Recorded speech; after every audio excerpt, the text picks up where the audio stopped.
Ngasi numidang wairam phongkhiba kangleipakki mairagi pause degi maruoiba pau khara khangatsaraga miyamda khudo tamjage masing yamlaba Nupisingna ngak senduna kuki terroristing leiramba Uyokchinggi bangkar number 1 fauba lambi sembagi thabak khumang soksinba ngamkhre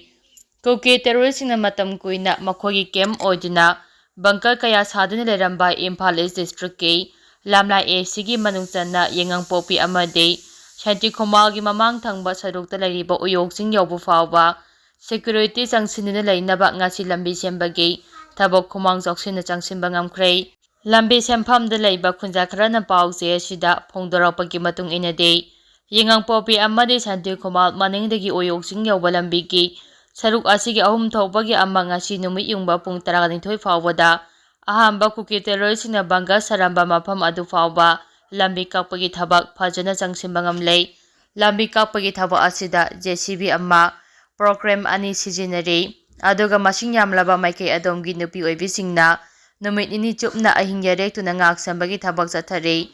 lambi sembada sijinariba JCB amadi program machine ani asi lamlai kendragi MLA na pirakpani hauji hana kuki terroristing leiramba Uyokching mathakta BSF kangu laiduna ngak sambagi thabak chathari aduga singkhagi saruktuna CRPF amadi State Police ki kangu laiduna ngak sembagi thabak mapum phana chathari haire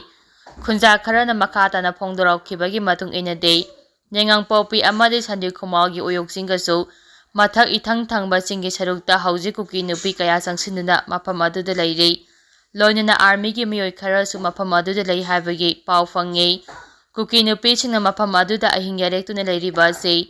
hana kuki terroristing leiramba Uyokching gi bangkar sing aduda makhatana kuki terroristing leisimba yanaba changsilakpa khongjangni haire makhatarapa pauda accident thokpada CRPF personnel ahum sokle ngasi ayu pung 9 taba matamda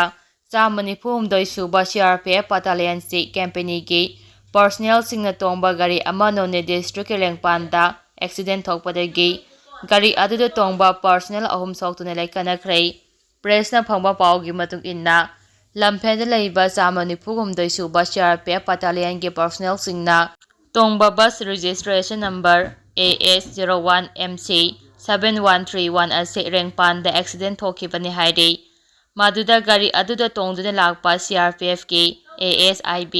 Govind Raju Ramesh Chandra amade driver Surendra Kumar aso apanang ke B Govind Raju ki kokta sokpadagi none hospital da pukatuna haujik laikanari aduga Ramesh Chandra amade Surendra Kumar na khongi sarukta sokpadagi nungba hospital da haujik laikanari haire makatarak poina pauniko pause digi maru eba pau khara khangatsaraga miyamda khudo tamjike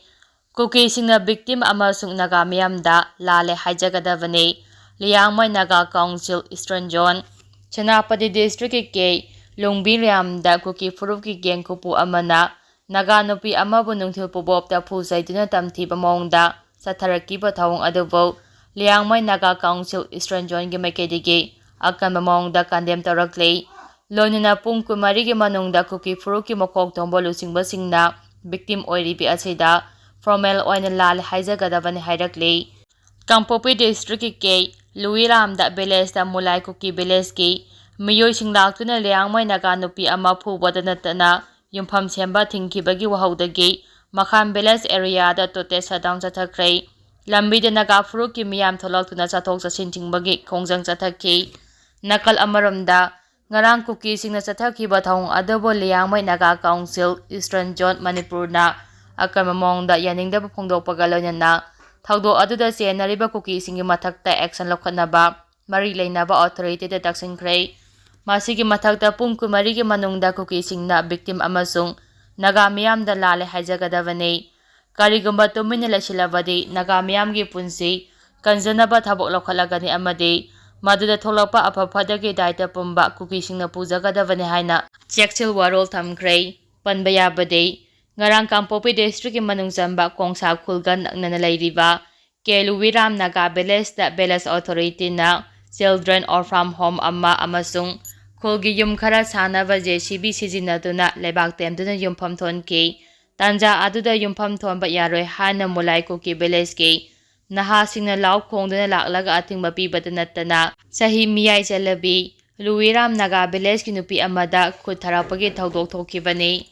Makha tarakpa pauda Okram Ibobina Luchingba MPCC ki maru oiba mihilsingna Governor Ajay Kumar Balaga unakhrei. Congress Legislature Party CLP ki leader Okram Ibobina Luchingba Manipur Pradesh Congress Committee ki maru oiba mihilsingna handakta Manipur gi nauna Governor oiraba Ajay Kumar Balaga unaduna Manipur da hanagum tangdu leitaba phibamda hanjinaba hotnabiyu haina taksingkhrei. Thogliba irang asida lanjenaduna relief campsingda leiribasingna masa masa ki mayumda hanjinba ngamlaba matam adutata lamdamsida ingchikpa hanjile hani laugane haba wafam Okram Ibobina phongdokhrei. MPCC ki President Kaisa Meka Chandra, Deputy CLP Leader K Ranjit, Congress Legislative Party ki Chief Whip T Aislokesor, Congress MP Dr. Bimol Akoijam, Congress MLA Surja Kumar, Okram yaba kanggu atuna Ras Babanda Governor A.K. Balaga unatuna, State asigi oiriba issue singi matangda paudambaga loinana, lamdam asida shanti hanjina hanaba hotnabiyu haina taksingkibani.